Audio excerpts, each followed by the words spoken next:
সম্মানিত হাজিরিন, আমি কিন্তু উদাসীনের ব্যাপারটাই বলছি। আল্লাহ দিনা যে বা যাহারা হুম আং সলাতিহিম সাহুন, সাহুন হচ্ছে ওই সমস্ত ব্যক্তিরা যারা তাদের নামাজ সম্পর্কে উদাসীন।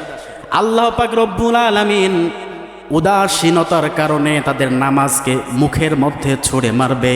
ওই নামাজ আল্লাহ পাকের দরবারে কবুল হবে না। এখানে আছে আল্লাহ দিনা হুমাং সলাতিহিম সাহুন, যারা উদাসীন হবে না নামাজ। এর পরের আয়াতে আছে যারা লোক দেখানো নামাজ আদায় করে। স্পষ্ট কথা, কোরআন খুলে দেখেন, আল্লাযীনা হুম আন সলাতিহিম সাহুন। আল্লাহ পাক স্পষ্ট বলে দিচ্ছে যে না, হবে না, হবে না, উদাসীন ব্যক্তির নামাজ কখনো হবে না। আর যারা লোক দেখানো নামাজ আদায় করে এদের নামাজ আল্লাহ পাক কবুল করবে না। লোক দেখানো নামাজ হচ্ছে শিরিকে আসগর। শিরিককে কয়েক ভাগে বিভক্ত করা হয়, শিরিক আকবর, শিরিক আসগর। শিরিক আকবর মানে বড় ধরনের শিরিক, আর ছোট শিরিক হচ্ছে শিরিক আসগর। আল্লাহ পাক রব্বুল আলামিন কিয়ামতের ময়দানে 3 জন ব্যক্তিকে ডাক দেবেন এবং 3 জন ব্যক্তিকে দিয়েই জাহান্নাম উদ্বোধন করবেন। মুসলিম শরীফেও আছে, বুখারী শরীফেও হাদিসটা আছে। আল্লাহ পাক রব্বুল আলামিন প্রথমে ডাক দিবেন শহীদদেরকে, শহীদদেরকে দিয়ে জাহান্নাম উদ্বোধন করবেন। আল্লাহ রসুল সাল্লাল্লাহু আলাইহি ওয়াসাল্লাম হাদিসটা বর্ণিত করেছেন, আবু হুরায়রা থেকে হাদিসটা বর্ণিত আছে। শহীদদেরকে আগে ডাক দেবে, শহীদ আসো, যাও জাহান্নামে চলে যাও। শহীদ আল্লাহ পাক রব্বুল আলামিনকে ডাক দিয়ে বলো, রব্বুল আলামিন, দেশকে রক্ষা করতে গিয়ে, ইসলামকে বিজয় করতে গিয়ে জীবন দিয়েছি, মায়ের খেয়েছি, শেষ পর্যন্ত দুনিয়া থেকে বিদায় হয়ে চলে আসলাম। রব্বুল আলামিন, আমি তো শহীদ, শহীদের মর্যাদা দিয়ে আমাকে জান্নাতে পাঠিয়ে দেন। আল্লাহ পাক বলবে, বান্দা জীবন দিয়েছ ঠিক আছে, মানুষ তোমাকে শহীদ জানে এটাও ঠিক আছে, কিন্তু তুমি যে শহীদ হয়েছ তোমার সবগুলো ছিল লোক দেখানোর জন্য। মানুষ তোমাকে স্মৃতির পাতায় অক্ষরে অক্ষরে মনে রাখবে, তোমাকে লিপিবদ্ধ রাখবে, তোমাকে শহীদ বলে ডাক দিবে, তোমাকে মনে রাখবে, তোমার নামে বই রচনা হবে, পুস্তক রচনা হবে। তোমার নিয়ত কিন্তু আমাকে সন্তুষ্টি করার উদ্দেশ্য ছিল না। তুমি যেটা চেয়েছো শহীদ হয়ে, তোমার মান, তোমার বীরত্ব প্রকাশ করার জন্য দুনিয়ার জমিনে শহীদ হয়েছো, তুমি সেটা দুনিয়ার জমিনে পেয়ে গেছো। আমার কাছে কি চাও? আর আমার কাছে কিচ্ছু নাই, যাও এখন জাহান্নামে চলে যাও। বলি নাউজুবিল্লাহ। 2 নম্বরে ডাক দেবে আলেমদেরকে, দাই ইলাল্লাহ,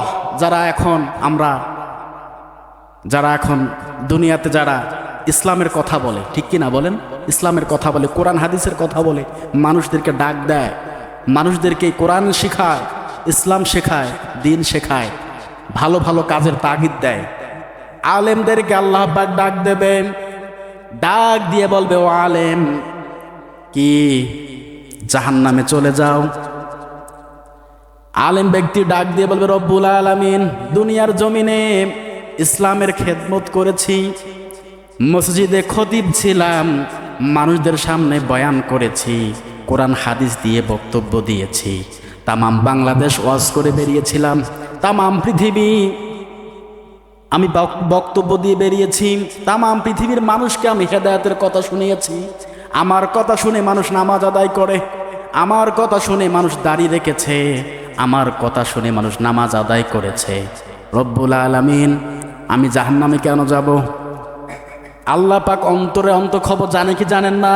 আল্লাহ পাক বলবে, বান্দা সবই করেছ ঠিক আছে, কিন্তু এটা তুমি আমাকে সন্তুষ্ট করার জন্য করো নাই, এটা করেছ তুমি মানুষের ভালোবাসা পাওয়ার জন্য।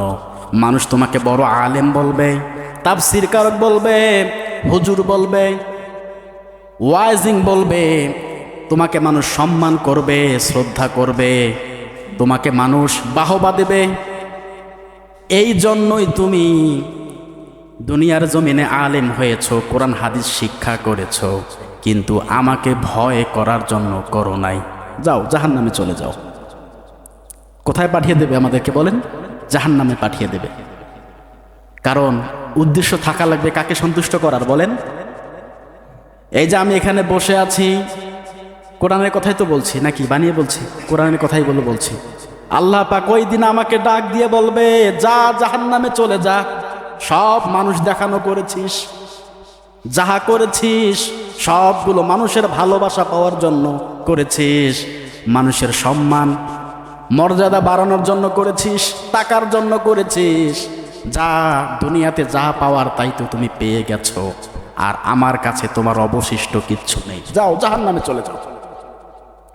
আল্লাহ পাক 3 নম্বরে ডাক দেবে দানবীর, যারা দান করেছেন। লক্ষ কোটি টাকা দিয়ে মসজিদ তৈরি করে দিয়েছি রব্বুল আলামিন, মাদ্রাসায় দান করেছি, অভাবী মানুষদেরকে দান করেছি। দান করেছো কিসের জন্য? তুমি তো মিথ্যা কথা বলছো আমার সাথে। আল্লাহ পাক ধমক দিয়ে কথাগুলো বলবে। তুমি তো দান করেছো তোমার ক্যারিয়ার রক্ষা করার জন্য, তুমি দান করেছো মানুষকে দেখানোর জন্য। মানুষ জানবে তুমি বড় দানবীর, মানুষ জানবে তুমি কোটি কোটি টাকার মালিক, অর্থ সম্পদের মালিক, তোমার পাওয়ার আছে, তোমার ক্ষমতা আছে। ও বান্দা, দান করেছো, ভালো কথা, এটা আমিও জানি, কিন্তু আমি আল্লাহকে রাজি সন্তুষ্ট করার জন্য দান তুমি করো নাই।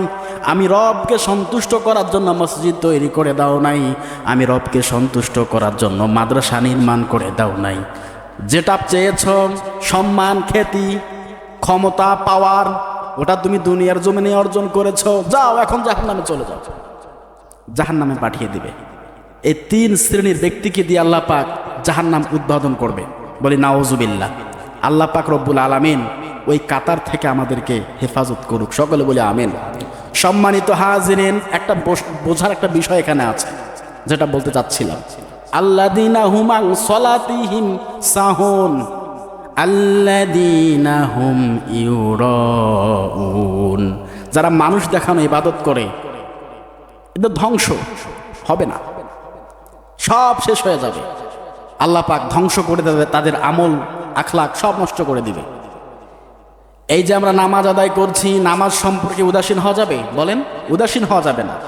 আমরা নামাজ আদায় করছি, নামাজে কি পাঠ করছি, কেমন সিজদা দিচ্ছি, কেমন রুকু করছি, কেমন তেলাওয়াত করছি, কেমন করে নামাজ আদায় করছি, এটা মানুষকে সন্তুষ্ট করার জন্য, মানুষকে দেখানোর জন্য, নাকি চাকরি বাঁচানোর জন্য, নাকি খ্যাতি, মান, সম্মান রক্ষা করার জন্য? এটা খবর একমাত্র জানে কে? আল্লাহ পাক সব জানে, ঠিক কি না বলেন? এই জন্য নামাজ, বন্দেগী, ইবাদত সবগুলো হবে কার জন্য? উল ইন্না সলাতি ওয়া নুসুকি ওয়া মাহইয়ায়া ওয়া মামাতি লিল্লাহি রাব্বিল আলামিন। আল্লাহু আকবার। সূরা আনআম 8 নম্বর পারা 6 নম্বর সূরা 20 নম্বর উপরে 162 নম্বর আয়াত। আল্লাহ পাক রাসূলকে শিখিয়ে দিচ্ছেন, কুল, হে নবী আপনি উম্মতদেরকে বলে দেন, ইন্না সলাতি, নিশ্চয় আমাদের নামাজ, আমাদের কোরবানি, আমাদের ইবাদত, আমাদের জীবন, আমাদের মরণ, যাহা কিছু আছে সবগুলো লিল্লাহি রাব্বিল আলামিন, সবগুলো হবে কার জন্য? আল্লাহ পাকের জন্য। আর আমাদের ইবাদতের মধ্যে যদি এরকমটা থাকে, লোক দেখানো ইবাদত, তাহলে কিয়ামতের ময়দানে আমরা তো ধরা খেয়ে বসে আছি। ওই দিকে দেখলাম সূরা মুদ্দাসসিরের মধ্যে আছে, নামাজ না পড়লে আমাদেরকে সাকর নামক জাহান্নামে যাওয়া লাগবে। আর এইদিকে সূরা মাউনের দিকে দেখলাম যে নামাজ পড়েও জাহান্নামে যাওয়া লাগবে, নামাজ আদায় করার পরেও জাহান্নামে যাওয়া লাগবে। কারণ কি? কারণ আমরা নামাজ সম্পর্কে উদাসীন। নামাজ সম্পর্কে উদাসীন হওয়া যাবে? নামাজের ইমাম ঠিক দেখবেন, আপনি যদি লোক মা না দেন হবে না, দিতে হবে।